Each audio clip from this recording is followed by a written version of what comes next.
Here's your microphone.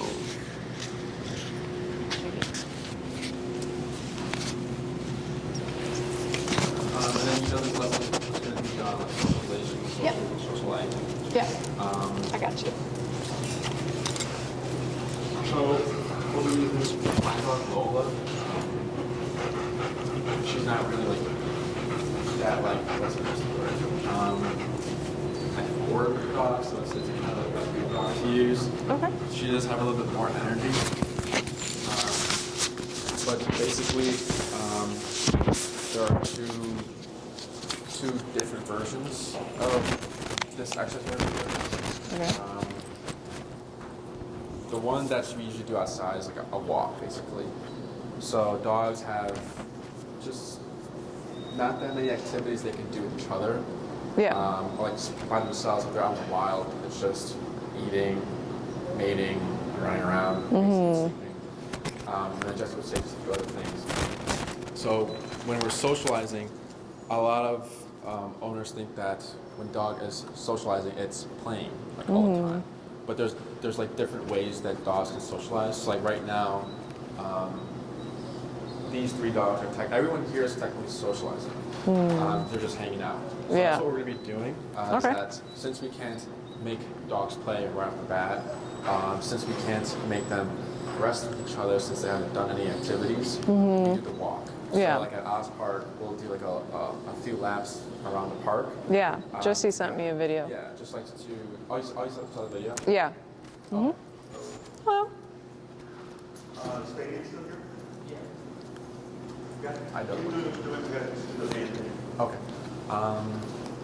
So I just like in the video, that's like the first version is just like a walk around the park. Yeah. Now, the videos have usually been like an hour long. You don't need to do an hour walk with like, if you have a friend's dog. You don't need to do an hour. Okay. Minimum like 15 minutes at least. What else? So like in the video, you'll see how it started. It was the dog on the left, then it was like human, and then dog. Yeah. Jade, right? Ember. Ember. Oh, it's not Jade. Ember. It's fine. They're both tools, right? Ember I think of like a fire. Yes, you're correct. I was thinking of, is it Amber? I don't know. Amber, yeah. I don't know why I picked a name so close to that, but yeah, that happens all the time. So, what we'll do here is it'll be Lola, me, you, and then Ember. And then like we'll do like a few, like a lap. Okay. And then if everything's good, everything's good. Yeah. Then we'll go ahead and change it to me, Lola, you, Ember. Yeah. Jessie was doing this with like another dog, and then just that simple switch caused the other dog to not like the other dog and kind of react negatively. All right. Traffic's pretty bad right now. What's that? So traffic is pretty bad right now. Oh yeah. I give myself an hour to get here, and I'm only 30 minutes away, so. Oh, really? Yeah. It's because they closed down,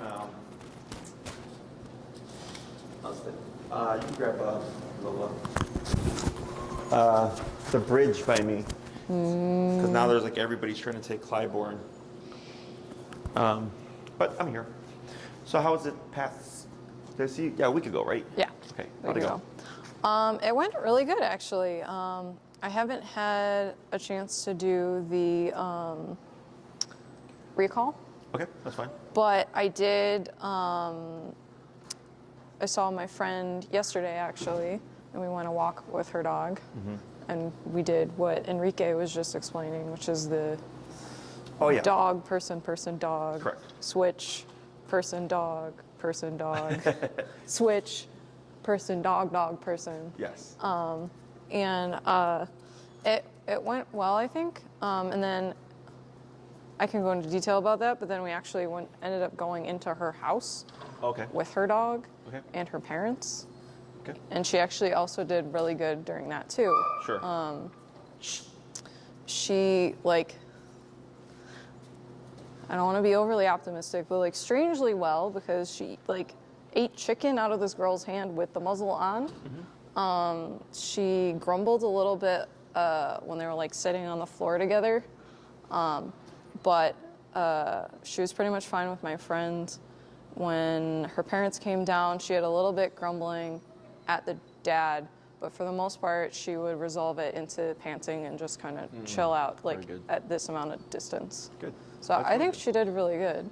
Yeah, no, that's really good. Yeah. So, yeah, keep doing it. Yeah. It's gonna happen. There's gonna be a flare up, okay?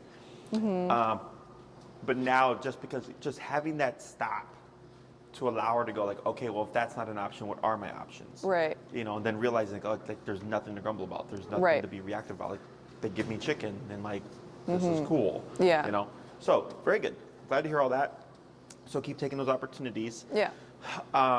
So, in terms of the socialization stuff today with Lola and Enrique here, is there anything you'd want to press more? Like, did you get to do sniffing at all? Or We didn't do the sniffing. Okay.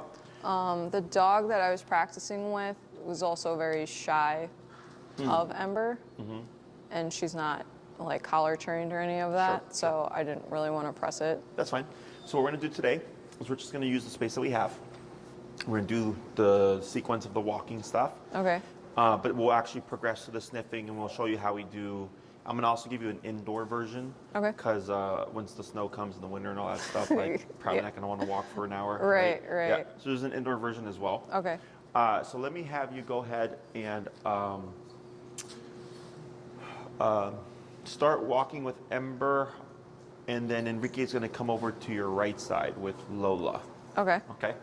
So you're just going to walk around the space here. I'm going to just turn something on real quick. I'll be right back. Okay. Yeah. Hi, girl.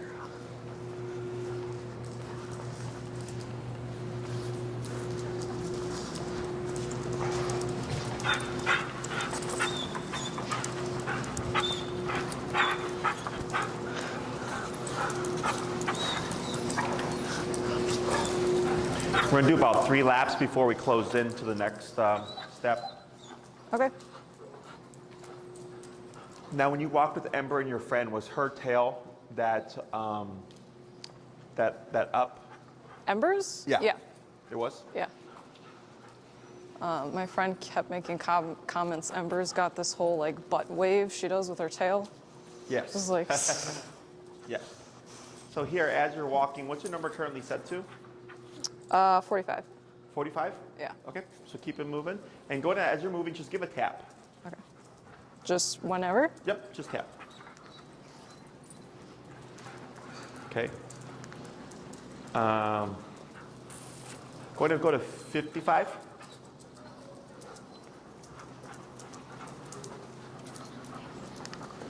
And tap. And just keep relaxed. Arm down. Yep, nice and relaxed. Normal walk. Should I keep tapping? Go to 65. Just keep your motion.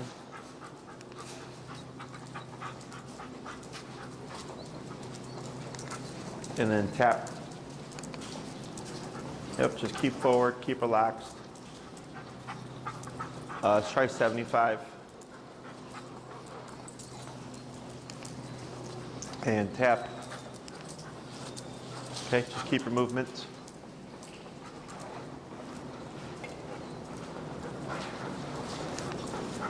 Trying to see if I can bring that tail down. It's a little bit lower.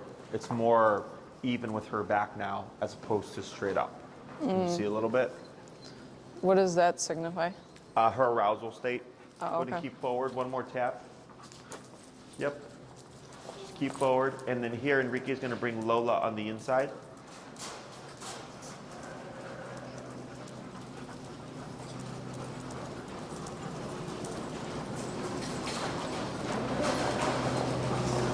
Good. We're going to do 2 more laps, and then we'll do dog, person, dog, person. Okay. What's up? Oh, there is?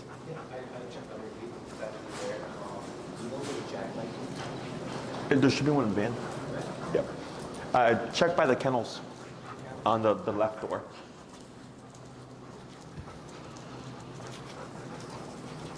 And hey, Fabian, there should be gloves back there in that area too for you. Good, keep forward.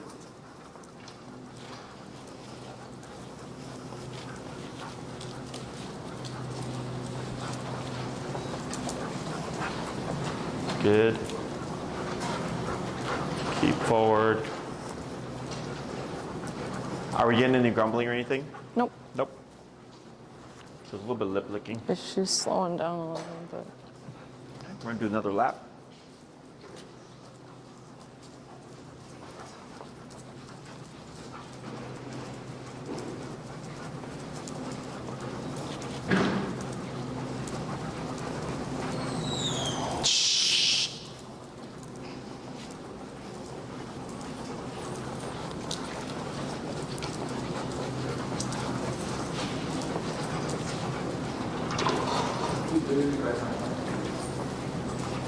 Good, and then we're gonna bring swap positions. So then she'll still be on your left, but Enrique is gonna come to your left.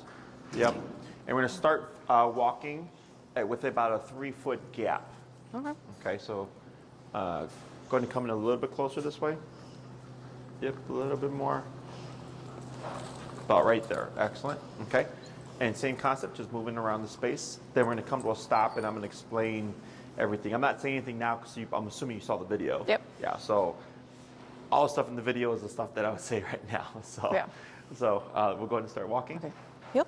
But everything's looking good. There's a little suspicion here.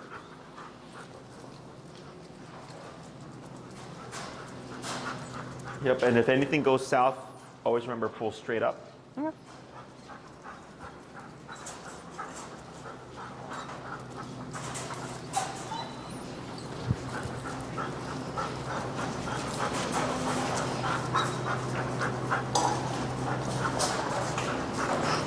Yep, good. Keep forward. Go ahead and come over to your left a little bit, Heather. Yep. There you go. Yeah, just keep that 3 foot distance there.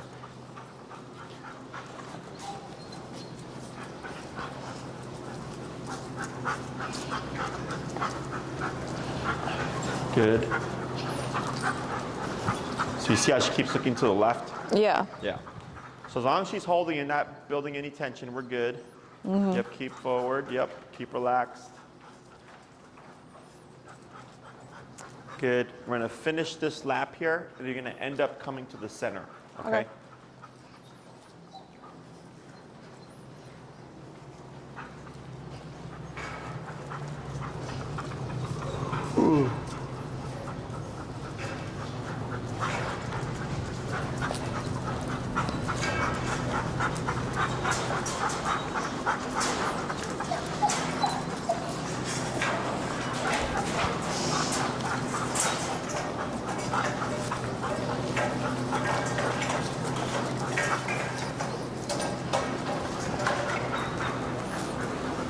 Good. And we're going to come to a stop right here at the edge of the square. Right there. Excellent. Okay. So here, you can see, I saw it a bunch of times, how she just kept kind of going like this, right to the left. So even right there. So all that is suspicion. That's her nervousness. Okay. Now, do you remember the reasoning behind this exercise? It's just so that they can coexist at the same time. And coexist and avoid what? It's like direct contact, like eye contact. Yep. Pressure. Yeah. Essentially social pressure. In this case with another dog. Yeah. So, when people greet on leash, it's usually face to face, which is very confrontational for a dog. They greet nose to butt, right? So like a yin yang. So here, this allows us to introduce a dog to Ember and her not feel pressured into thinking she has to protect herself or even say hi. So that whole, the gap in the beginning, dog, person, dog, because we're both walking, or everybody's walking in this direction, right? Yeah. Unless she were to look like this and the dog would look like this, there really shouldn't be any pressure. Right. The other thing about this is that as we close the gap, so from the first lap to the second lap, dog, person, right? It also lets us see if we have an antisocial dog, if there's a threshold for what they're able to tolerate. Okay. So I did a social just like this right now with another one of my clients whose dog's much more intense, and he was fine with the first lap around with the dog, person, dog, but once we went into the second phase, blew up like 6 times and tried to attack my dog. Okay, like very clear. Okay, it was almost always on the turns, because on the turns when I was turning in with my pit, and then he was over here, they were like getting eye contact, and he would just blow up. Okay? Yeah. So right there, if I can't squash that for whatever reason, then I don't go to the next stage, right? Okay. So here there was no grumbling, there was no growling, a little bit like paranoia, that's normal. But like, let's say Ember's hackles went up. Yeah, a little bit of discomfort there. Let's say, if she does this? no, it's fine.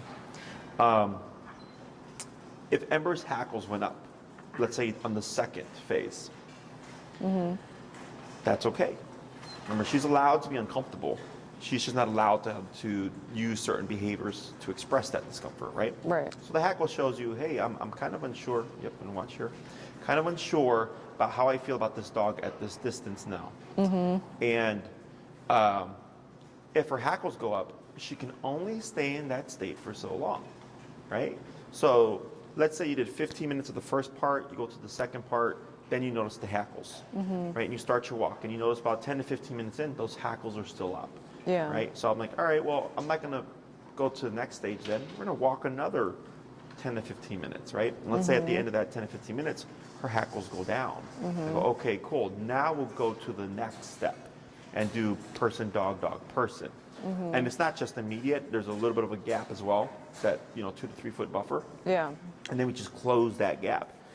So if you try this with like a friend's dog, and that dog is maybe higher energy, they're untrained, or it's a puppy or whatever, even if Ember became reactive, you would simply correct and then just keep it going. Yeah. Okay, it's not that it doesn't happen, because it happens. It's just, it allows us to tell them, nope, not doing that, we're doing this. Right. Okay, to redirect the brain. So then,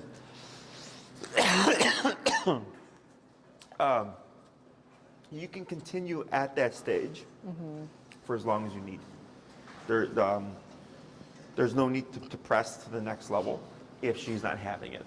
Okay. So like, let's say her hackles go up, and let's say actually from the beginning, the hackles were up. And you're like, it's been 15 minutes. We're going to do another 15 minutes. And another half an hour in, her hackles are still up, right? You do another 15 minutes, and her hackles are still up. You can use the collar to snap her out of it, okay?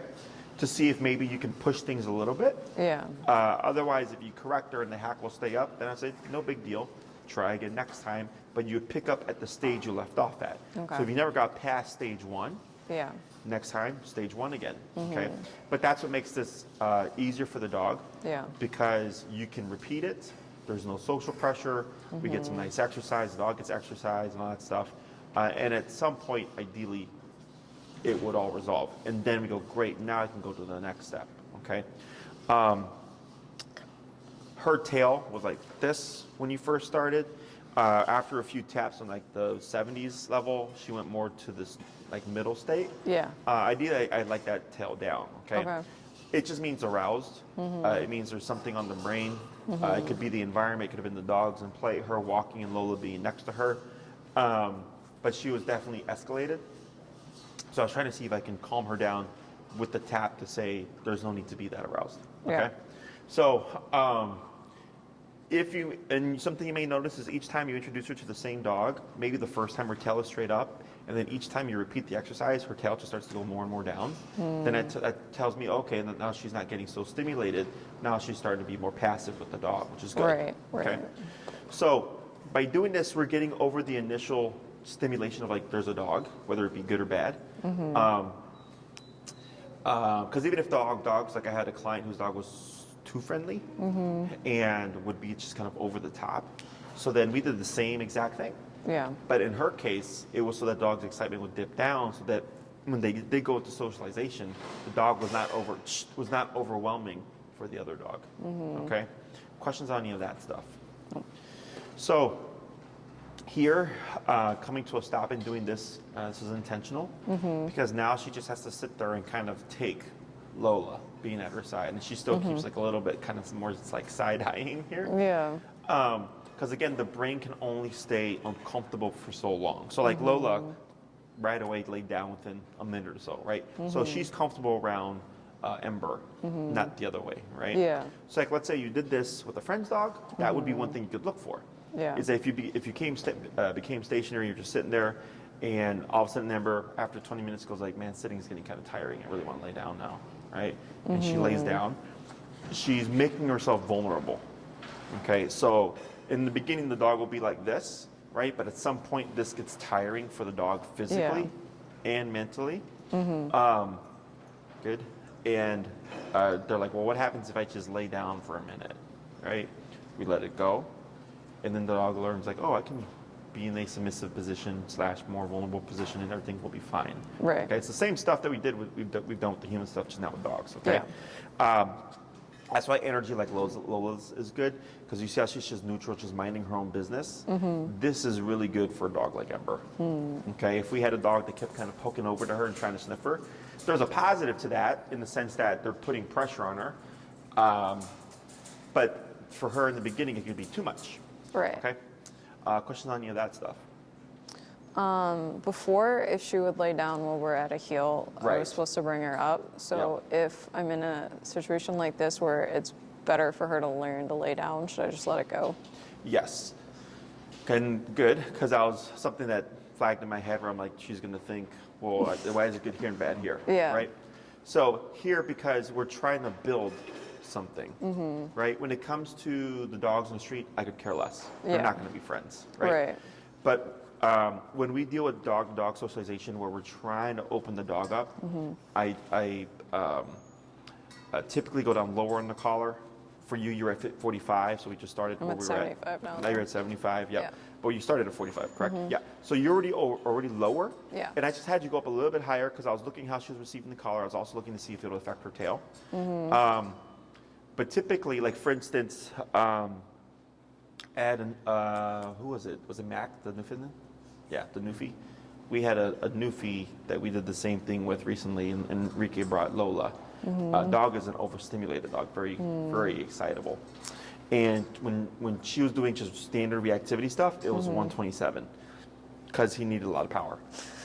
Yeah.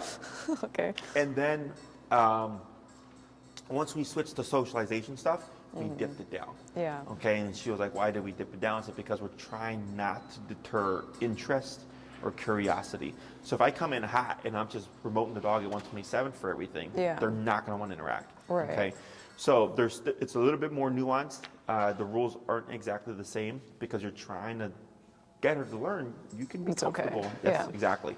But you do want to be aware. Yeah. Right. So if you give the slack, you would give just what she needs and not too much.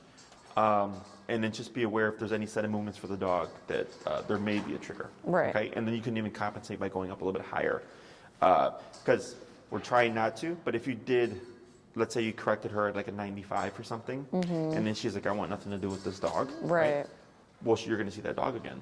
Right. Right. So it would prolong your process. Yeah. But it's not going to like completely work against you. So then after, let's say you hit her at 95 for reactivity, for like something for lay down or whatever and blowing up, and then you see the dog 4 more times, and then finally on the 4th time, she's like, okay, like that 95 happened because I blew up with the dog. It's not the dog. Yeah. Because they may start to associate that. Okay? Yeah. Questions on any of that stuff? So, should I stay at a 75 right now, or in this kind of a situation, should I be lower? We'll keep it at the, a little bit of a moment. Oh, her tail touched Lola, and now she's like scooting away. That was funny.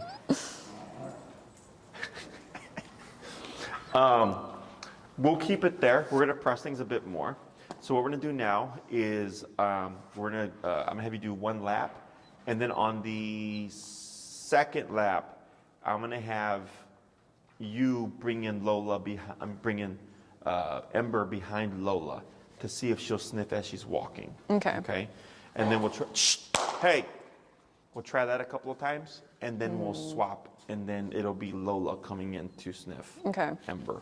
Okay. If I'm on a walk and she starts sniffing my friend as we're walking or her dog as we're walking, is that okay? Yes, pending where she's located. Okay. So like, let's say you're doing dog to dog like this, and then Ember turns like this to sniff, and then the dog turns like this to say, Yeah. what are you doing? You're probably gonna have a moment there, right? Right. So like right now, there was a moment earlier where Lola looked and then Ember looked at the same time, and then Ember just went like this. Kind of like the awkward when you're walking and you look at someone and they look away type Yeah, of thing. yeah. It's exactly what happened. But we would expect an explosion. Yeah. So if she sniffs the other dog, we're just trying to keep face to face from happening, okay? Which is why when we do it this way, you're going to see just how it avoids the whole confrontational part of it, and then eventually she's going to have to get over the facial pressure. Yeah. We're just kind of building her to it. Yeah. Okay. Go ahead and start moving forward. Okay. So you just want me to turn around? So you're going to do a lap first, side by side, and then we're going to go into Ember sniffing Lola. Okay. Yep. So keep side by side.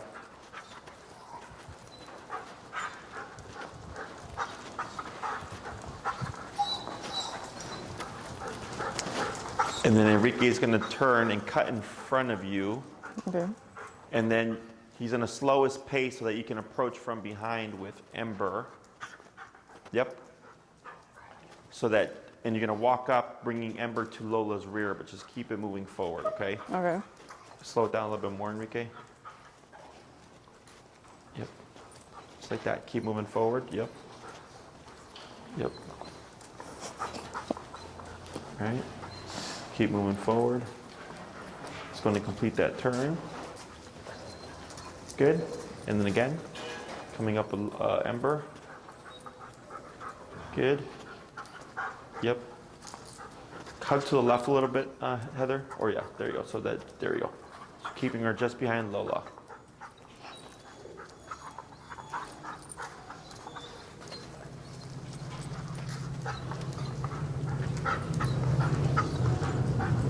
Okay, now here we're going to flip that role. Going to keep going forward. Okay. And then Enrique is going to bring Lola to do the same thing to Ember now. Okay. Okay. Yep, it's okay. Keep it moving forward. Keep it forward.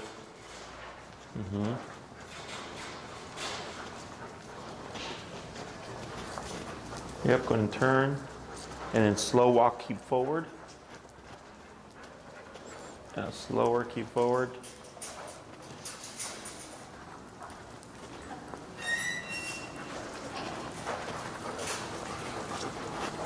Good. Good. Let's go ahead and swap positions here. So Enrique will cut in front. And we're going to try the same thing with Ember one more time. Okay.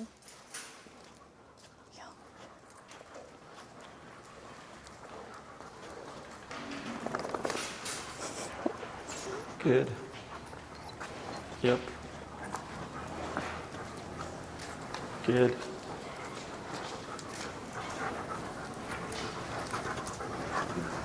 Good, keep it forward. Excellent. And you're gonna go ahead and walk side by side, doesn't matter by their position, and we're gonna just go back to the middle of the space like before. Okay.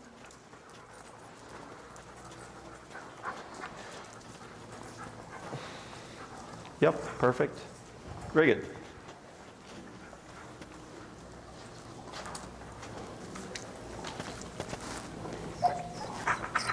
So what we did here is like sneak in the socialization, okay? I would not expect the sniffing dog to sniff and become reactive unless you were to start to see them start sniffing, and then they start to kind of tower over the back end of the other dog, more of like a dominance thing, and then they go in. Yeah. Okay. So here, she was actually more curious than she was. right? So when we remove suspicion from the brain, which is what we had during the consultation in those first few weeks before we started to get that, before we put her under more pressure, once we get suspicion out the head, it allows curiosity to come through, right? So that's exactly what we saw here. Yeah. Okay. So in the beginning, she was very like looking at Lola very awkwardly, very paranoid-like. So now that we've and this is the quick version, obviously. So we go through all this stuff. So by the time we get here, she's more likely to want to learn more about the dog. Yeah. Okay.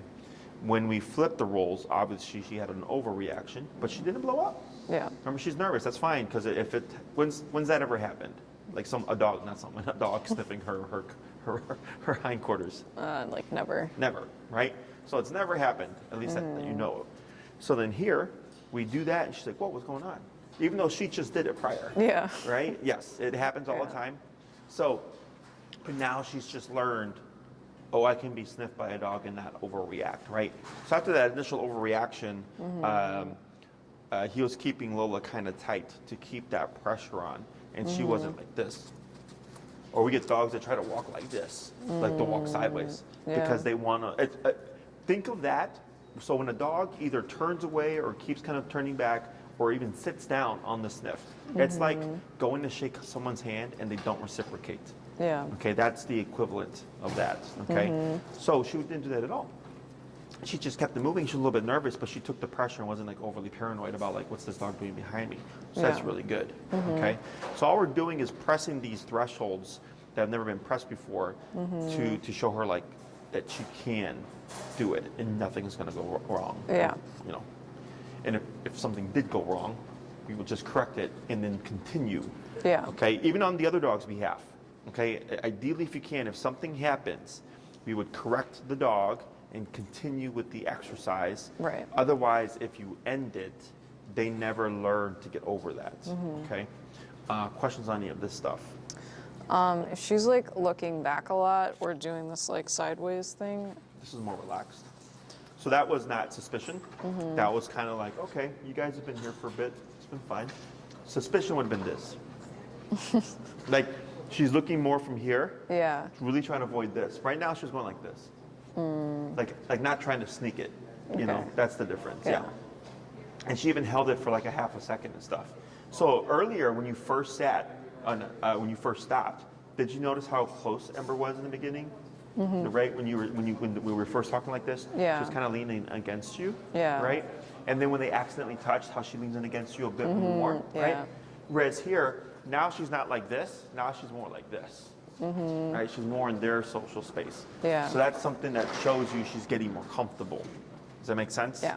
So little subtleties like that make a big difference. They communicate to you where she's at mentally.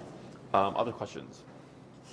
Well, the question was going to be if she's like looking sideways like that, should I correct her for it? No, unless it's like let's say Enrique had Lola right there, and then she looked, and then Lola looked. In the beginning, I might tap to correct that, just to avoid the social pressure. Yeah. Okay. At some point, if you feel like right now, if it happened, I probably wouldn't correct because of how we're progressing with her socialization. Okay. Okay. It's the beginning that we're in. Like, let's say you do this with a whole new dog, right? And you see Lola, Ember, yep, better. Not ready yet. She took it back. So, Ember, let's say you try this with another person's dog. And same thing in the beginning, you would, as long as, if it's okay that she looks in their direction, as long as it's not tense, okay? Or it looks like her hackle's going up, or she's looking like super aroused. Yeah. If she's looking at them kind of like this, it's okay, because you're pressing the social aspect of it, and eventually you should start to just see her calm down. Okay. Now, towards the latter half of it, if everything's going well, and she looks over at them, and the dog's there, that's okay too, but now I'm watching. Okay, so now I'm watching Ember, and then I make sure to have that leash short in case there's a blow up, or if that staring, if it becomes too long, then you might have to intervene. So there's like no concrete answer. It's just playing it by how everything's progressed, how she looks in terms of her emotional state, where are you at within the exercise, what's the other dog's energy like. Yeah. If it was another reactive dog, definitely don't want to do face-to-face for a little bit. Yeah. Okay. Other questions? Yeah, would you say like the default is if I'm not sure, I should wait for her to blow up, and if I feel like she's being tense, then maybe I can like intercede before she blows up? If you feel like she's tense, you can correct. Yeah. If you're unsure, you can still correct. Okay. Okay. You're not gonna, she already has the reactivity, right? So it's just like, typically when an owner is unsure, they're usually right. Okay. Okay. Because if you're questioning it, it's because you know something's off. Okay. Okay. You're just doubting because you're not Yeah. a dog trainer. Yeah. So, Accurate. Yeah. Okay. Other questions? No.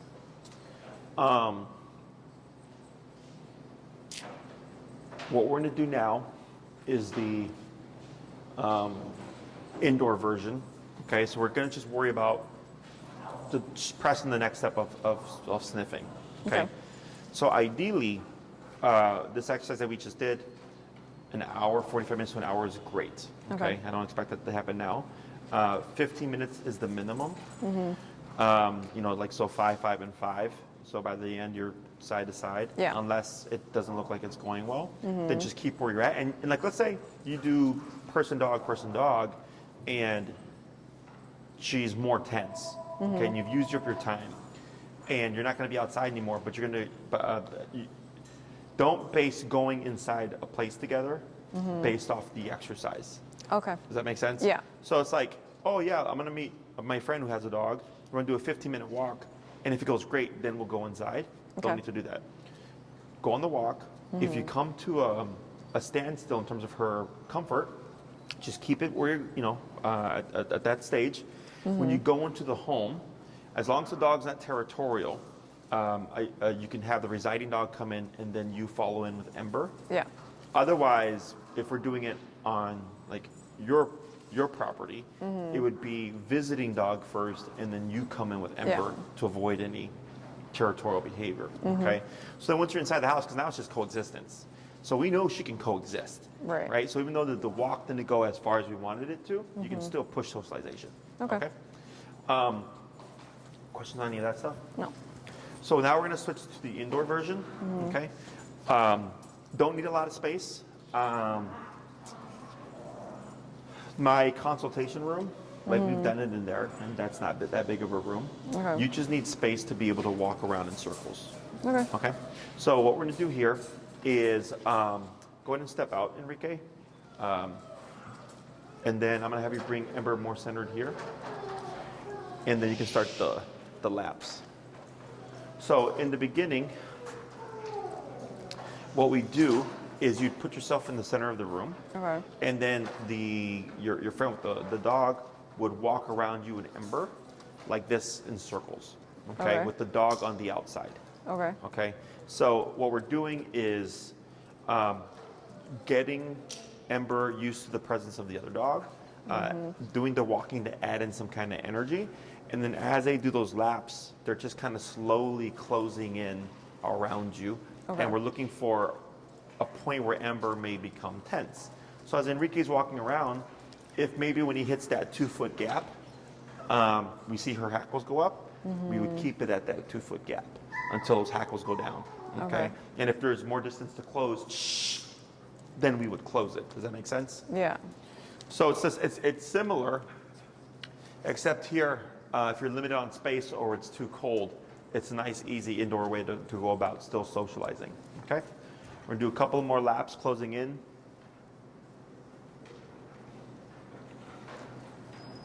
Good. One more lap.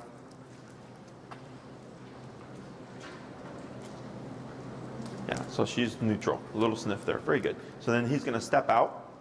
Now he's going to do the same concept, but now he's going to fan back out again, but he's going to bring the dog on the inside. Okay. Okay? So having the human on the inside first to create a buffer, keeping the leash light nice and short, keeping the motion moving, not stopping to like let face-to-face happen. Now, like let's say Ember stretches out to sniff, Yeah, it's okay. Okay. Okay, we don't want to correct any kind of curiosity type behavior. Right.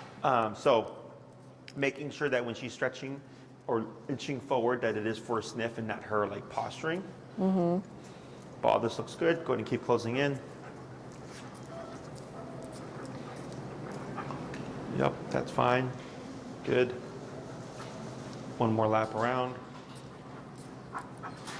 Another sniff. Good. You can go ahead and come to a stop. Excellent. Okay, so now you're going to do the same thing. Okay. Except it's going to be you in the inside first doing those laps. Then you're going to close in and then step out and then close in with her on the inside. Okay? Okay. Go ahead. Heel. About how many laps do I do until I'm super close? Depending on your space, like 5. Okay. Unless like you find a spot where the dog's having issues, then you can do more. Okay. Okay.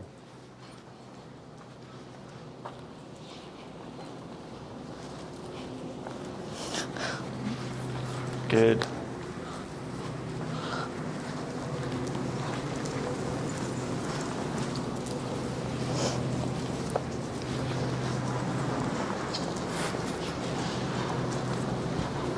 Good, keep closing in.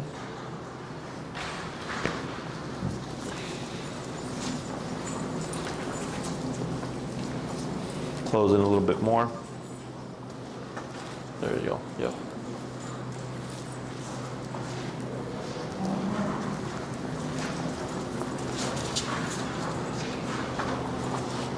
Very good.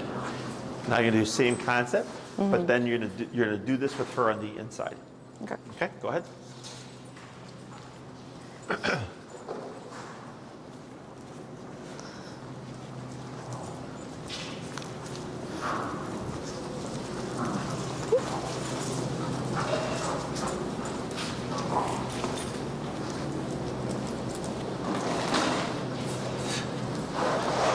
Good.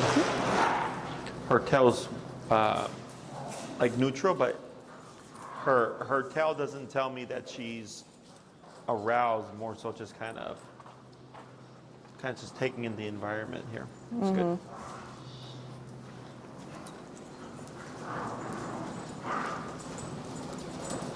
Good. Closing in here, yep. Yep, a little bit.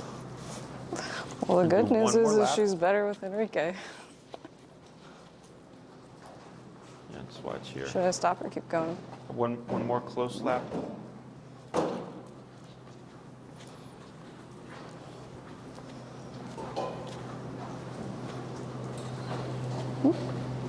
Excellent, yep. Sorry, you can stop there. Very good. Okay, so nothing there. Definitely when you closed in here, there was a point where Lola was looking, kind of following you guys, and it was making her more nervous because she kept kind of looking back like this, okay? So now we go to sniffing. With the dog on our left side, because the dog's mechanics are forwards and backwards, they really don't have any strength left or right, okay? So it's similar to the family photo Yeah. picture, but not the same. Yeah. Is you're gonna choke up on your leash, okay? Prop up Ember, and you can even use your foot underneath her belly. It should prop the hind legs up. Yeah. And then we hold like this, okay? So I Okay. have for the back of her waist here, I have the leash choked up because if she's gonna go for the threat is here, she's gonna go this way, Okay. So her body, because she's long, has to turn like that. But because your leg is here, it's gonna block her body, plus your hand is here. Plus your hand is here with the leash, so her head can't go to the left. Okay, so we can then just kind of tighten up and keep the dog contained, okay? Yeah. So I'm gonna prop up Lola. So like this, okay? So what you're gonna do now is you're gonna do a quick little lap around, and then when you finish this lap, you're gonna come in towards Lola's rear to bring in Ember for a sniff, Okay. okay? Good girl. Come on. There you go. Good girl. Good job. Hey, Amanda, we got a piddle in here. Okay, now bring her forward. Yep. Now here, if you need to pull her away, you're gonna pull directly to the right. Okay, pull This right. This way? Yep. There you go. Good. And then keep moving. Okay. There you go. Good. And then you're gonna come back in for another sniff.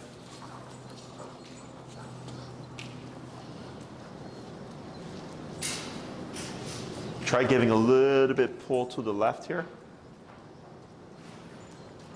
A little bit more forward.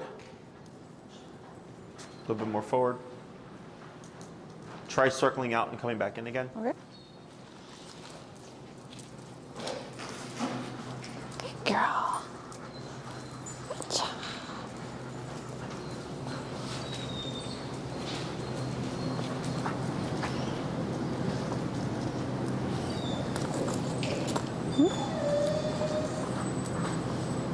Okay, go ahead and pull her away. Okay. And then now you can relax with Lola, and we're gonna do the same thing for Ember. You can bring Ember to the spot that Enrique was just at, and now you're gonna position Ember. Jesus, why am I getting these names confused? Ember set up to be sniffed. Okay. Pivot to your right. It would have been worse if I named her Nova, which was on the list. Oh, really? Yeah. Yeah, leash in right hand. There you go. It's okay. Good. It's okay. Nope, go ahead and pull away. Go ahead and relax the Ember. We're gonna try one more. Do we have a dog that would be more? Moose. Oh, yeah, Moose. Okay, we'll try one more with Lola, then we'll do Moose. Whoa. You all right? There's no workers' comp. So one more. Yeah. We're going to get in Can you position. stand? There you go. Good. Just going to bring in Lola.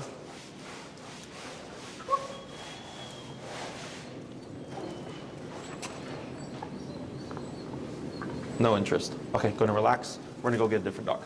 Okay? Questions on any of that so far? No. Okay. So here, this is very much similar to what we did in the room. Remember when her reactivity with me, she was like, wasn't going away? And then we put her in more of that social pressure. Yeah. And then that's when she started to open up more. Yeah. Same concept here. Okay. Okay. That's for her. That's like the ultimate. That's like the dog version ultimate. Like, oh crap, they're like sniffing me. Right? Yeah. And then for us, it was just physical contact for her. Okay. So once we get the brain over that, it opens them up to more. Okay. Is this all making sense so Yeah. far? Yeah.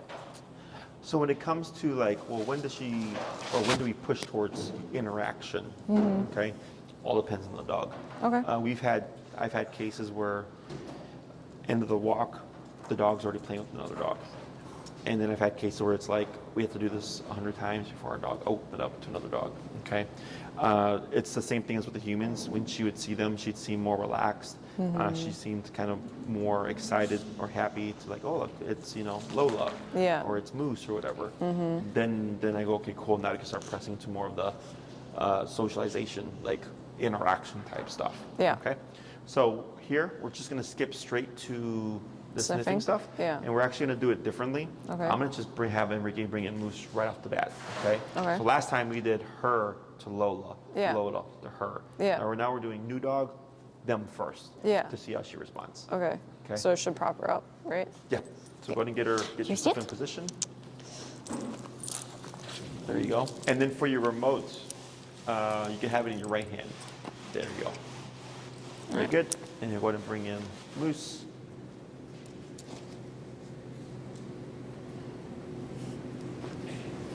Okay. Go and pull Moose away. Good.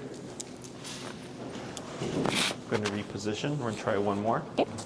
Can you stand? Very good. Go ahead and bring in Moose. Jesus, Moose. Hi. Yeah, very good. Let's go and step away. So now we're going to flip. We're going to bring Ember to sniff Moose.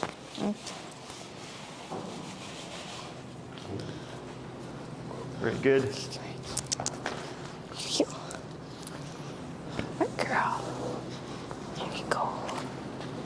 Very good.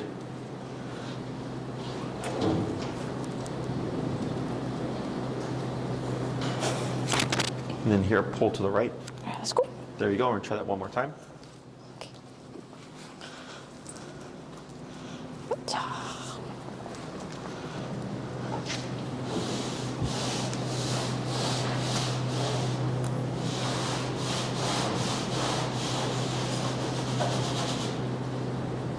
Good. Pull to the right. Okay, let's You're go. starting to salivate.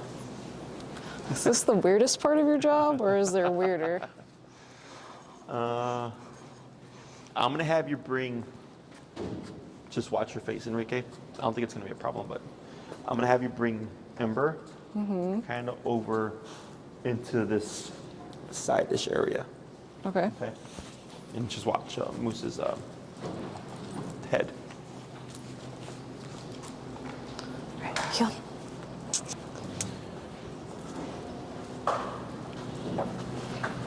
Yeah. Like right here? So what you're going to do is flip Moose to your right, Enrique. I think it'll probably make it easier. Is when you bring, when you bring Ember in, there we go. You're going to bring her up, still from the rear, but now you're going to bring her up to see if she'll sniff around here. Oh, okay. But we're going to cap it here at the just behind the front right shoulder. Okay. All right, you. Good job. Good girl. Right. Right. And then to the right. Or, yeah, to your right. Pull away. Like that. Okay. Very good. You put her up. Thank you. And you're done. So here, what we're doing is just using the dog's mechanics against them. Putting things in a setup that puts you in the most control. Okay? So in case anything else goes south, not a big deal. So here, coming up the back of the body towards the shoulders makes things harder. Okay? Because then if this dog goes, hey, what are you doing back there?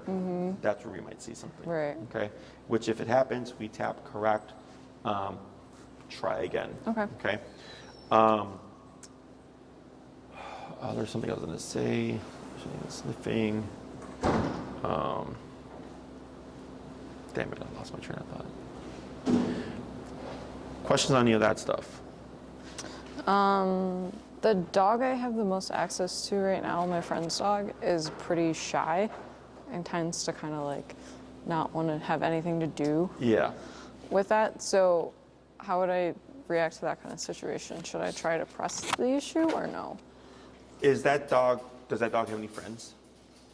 I think she's been social with other dogs, but I don't know. Okay. I could ask. Because so in both cases, it can just be repetition.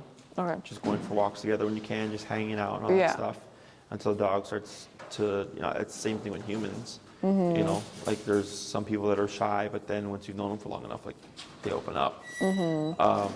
So it's the same thing for dogs. So I guess that goes, both ways in terms of the openness. Yeah. You can always kind of press the sniffing stuff. So even if the dog doesn't want to sniff Ember, you're at least having her sniff that dog. Okay. Other questions? I know, I remember something I was going to ask you. I have a client that wants to socialize their dog tomorrow if you're available. If not, I'm going to use my dog, but. I was gonna be out of town, but what time tomorrow? I think it's at 3. When? 3. Okay. Let me just confirm. If you can, you're welcome to help. 3 p. Yeah, I don't think I'm gonna be around for that. Sorry. Okay. I try to have my clients help other clients. Yeah. I mean, And, the more practice, the better. Yeah, and I had a Facebook group for like all my clients with antisocial dogs, but then like winter hit, and then COVID also hit, so then like everything just like died. Yeah. So I might kind of bring that back up again. Okay. And then they would just post like, hey, like I want to do a meetup with the dog or whatever. And then it was anybody in the group is only a client. So Okay. there's like no randos in there. Yeah. But if I get any in the future looking to socialize their dog or whatever, Yeah, I'd be I can shoot you an email. Yeah. But otherwise, everything I heard from this past week is good news. Yeah. She did really well today. Okay. No tension again, which is the biggest thing. Okay, it's just being able to be that close. 2 new dogs, no tension. Okay, I have an explosion, which is good too. Yeah. So I definitely think you're headed in the right direction. Okay. It's just, it's going to be time to obviously practice and keep exposing. Okay. Other questions? No. So I'm going to check what class number this is. Okay.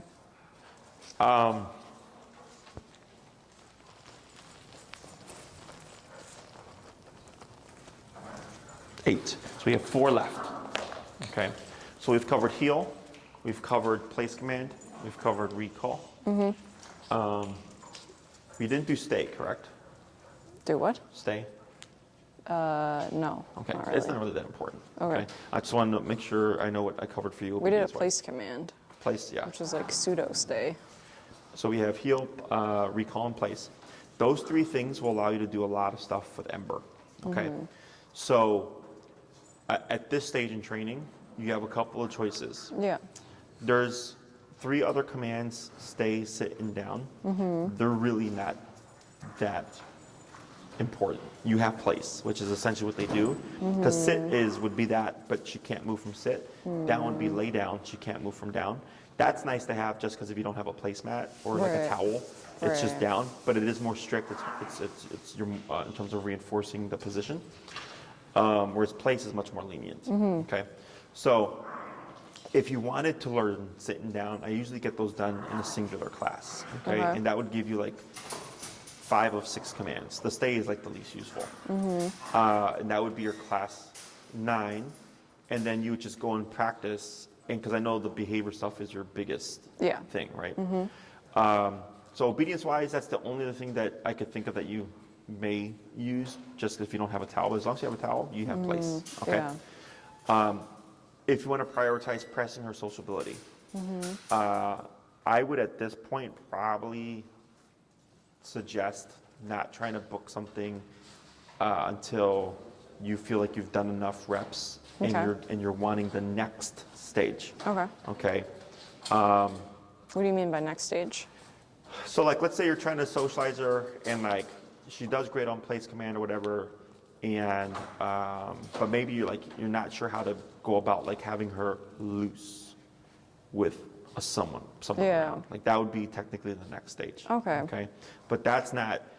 It should kind of go into it. You should go into it organically, in a sense that you do this for a few weeks, and then one day you just notice her be like much more relaxed with the person you've been using. Okay. And then if you feel confident enough, you could go to just, coexistence. Yeah. Leash on, muzzle on. If you feel like you, because if you get that done, and then you email me like, hey Jesse, like she did great with my friend, just like kind of hanging out, and I would say, okay, keep repeating that same structure.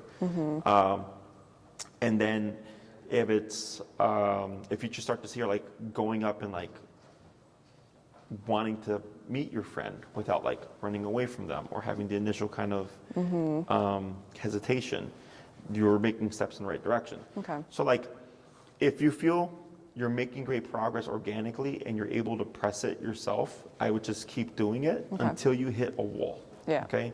If you don't hit a wall and everything's just progressing even if it's just one person, once you get the one person down or the one dog down, the next one is easier, and it's the same shit. Yeah. Okay. The only thing that may change is the energy of whatever person or dog that you're using. Okay. So if it's like, oh yeah, I have a loud energy, or a big playful dog type energy. Yeah. And you're like, I tried it and it didn't go very well. Then I would say, okay, then we can do controlled contacts, and you can set up a time that I can meet with that dog or whatever. Like I can do that. It's not a problem. Yeah. Okay. If everything is progressing really well, socialization wise and behavior wise, then I would say you could come back and then we just advance the level of control that you have obedience-wise. Okay? But it just kind of, how you progress is just what kind of dictates how I would progress with the next 4 classes. Does that make sense? Yeah. Okay. Questions on any of that stuff? No.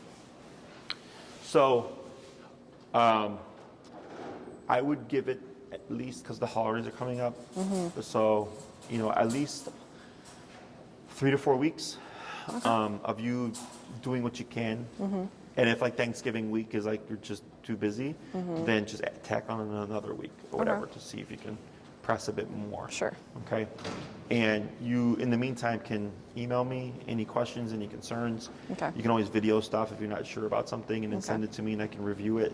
And then, if in 3 to 4 weeks you feel like you're making good progress, don't bring me in for no reason. Okay. Just keep doing, because it's pretty, like you'll see it. So if everything's going well, because I've had that happen where I show up and they're like, oh yeah, well this and this and this, I'm like, so why am I here? Yeah. I'm like, keep pushing. I don't need to be here for this then. Okay. But if you push and you hit a bump, then bring me in. Okay. Does that make sense? Yeah. Okay. So think about it, mull it over. If you want to do anything differently, you're like, no, I want to just do obedience, whatever. I don't care. But that's for the behavior, how I'd go about it. Okay. Okay. Yeah. And then just let Maria know so she can adjust my calendar. Okay. And then if anything pops up, just shoot me an email. Okay. Okay?